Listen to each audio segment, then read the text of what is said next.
Dark energy नाम में ही energy है, लेकिन ये एक इनविजिबल और मिस्टीरियस फॉर्म में एग्जिस्ट करती है। अब सवाल ये है, इसका काम क्या है, इसका ओरिजिन कहां से हुआ, ये क्यों है और इसका फ्यूचर क्या होगा? इन सब चीजों के बारे में हम वीडियो में आगे बात करेंगे। अगर आपने मेरी डार्क मैटर वाली वीडियो देखी है तो आपको एक छोटी सी ब्रीफ मिल जाएगी कि यूनिवर्स किस तरह जुड़ा हुआ है। अब आप में से कुछ लोग शायद कहें डार्क मैटर और डार्क एनर्जी सेम चीज है, लेकिन ये गलत है। ये दोनों चीजें एक दूसरे के बिल्कुल अपोजिट है। सोचो, जैसे किसी मैग्नेट में नॉर्थ और साउथ पोल्स मिलते हैं तो वो अट्रैक्ट होते हैं, और जब नॉर्थ और नॉर्थ मिलाने की कोशिश करते हैं तो वो रिपेल करते हैं। इलेक्ट्रोमैग्नेटिज्म में इसे अट्रैक्टिव और रिपल्सिव फोर्स के नाम से जाना जाता है। बिल्कुल वैसे ही डार्क मैटर गैलेक्सीज को एक साथ बांधने की कोशिश करता है और डार्क एनर्जी उन्हें एक दूसरे से दूर धकेल रही है। अब आप थोड़ा कंफ्यूज हो रहे होंगे कि मैं क्या कह रहा हूं। थोड़ा सब्र रखो, धीरे धीरे सब समझ जाएगा। तो चलो शुरू से शुरुआत करते हैं।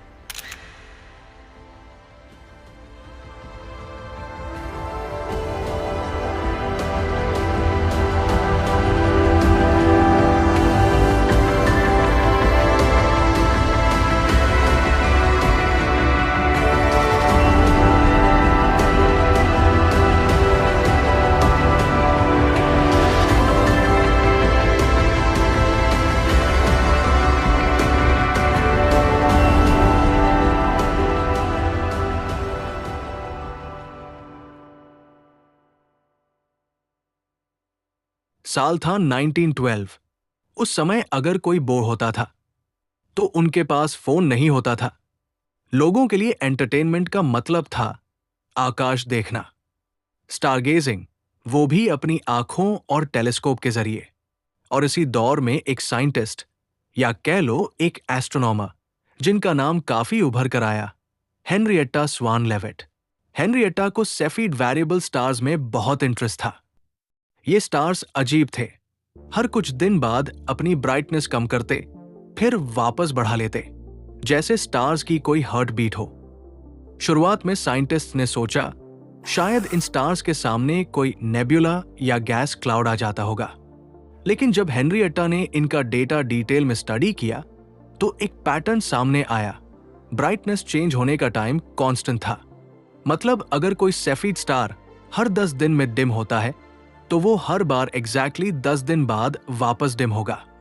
ये रेगुलरिटी इम्पॉसिबल थी अगर लाइट किसी गैस के वजह से ब्लॉक हो रही होती। बाद में और भी सेफिड स्टार्स डिस्कवर हुए। कुछ में ब्राइटनेस हर 5 दिन में बदलती थी, कुछ में 50 दिन में। जैसे ये स्टार्स ब्लिंक कर रहे हों, पर हर ब्लिंक एक कॉस्मिक कैलेंडर के अनुसार चल रहा हो।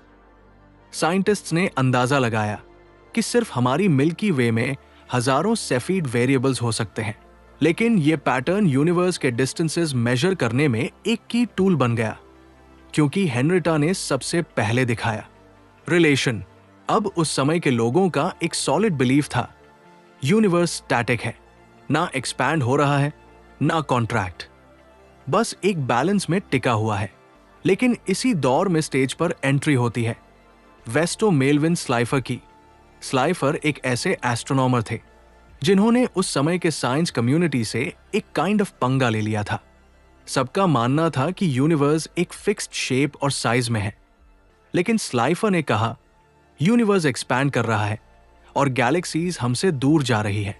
1912 के आसपास जब हेनरिएटा अपने सेफिड्स पर काम कर रही थी, स्लाइफर कुछ नेबुली का स्पेक्ट्रम स्टडी कर रहे थे, और जब उन्होंने ये डेटा देखा तो एक शॉकिंग पैटर्न मिला। लाइट के स्पेक्ट्रल लाइंस रेड साइड की तरफ शिफ्ट कर रहे थे, मतलब ये नेबुली हमसे दूर भाग रहे थे।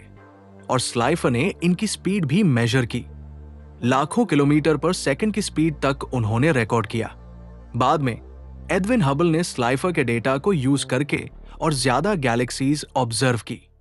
उन्होंने एक क्लियर रिलेशन दिखाया, जितनी दूर गैलेक्सी है उतनी तेज वो दूर जा रही है।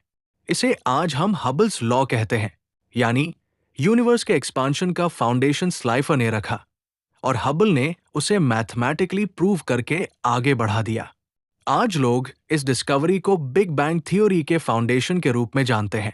साइंटिस्ट्स ने अपनी अपनी थ्योरीज डेवलप करनी स्टार्ट की और कहा, यूनिवर्स बिग बैंग के बाद से एक्सपैंड तो हो रहा है, राइट? लेकिन विजिबल मैटर के ग्रेविटी के वजह से ये एक्सपांशन स्लो होना चाहिए था।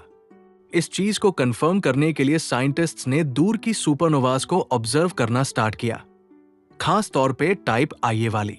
दरअसल टाइप आईए सुपरनोवास दो स्टार्स के इंटरैक्शन से बनते हैं। एक व्हाइट ड्वार्फ जो अपनी लाइफ की आखिरी स्टेज में होता है, और एक कंपेनियन स्टार, एक जायंट स्टार, बिल्कुल हमारे सन की तरह। व्हाइट ड्वार्फ अपने कंपेनियन का मास चुराने लगता है, और यह प्रोसेस तब तक चलती है जब तक व्हाइट ड्वार्फ का मास 1.4 सोलर मास से ज्यादा ना हो जाए। अगर आपको 1.4 सोलर मास का आइडिया क्लियर ना हो तो ये अप्रॉक्स 2.875 ऑक्टिलियन टन के बराबर होता है।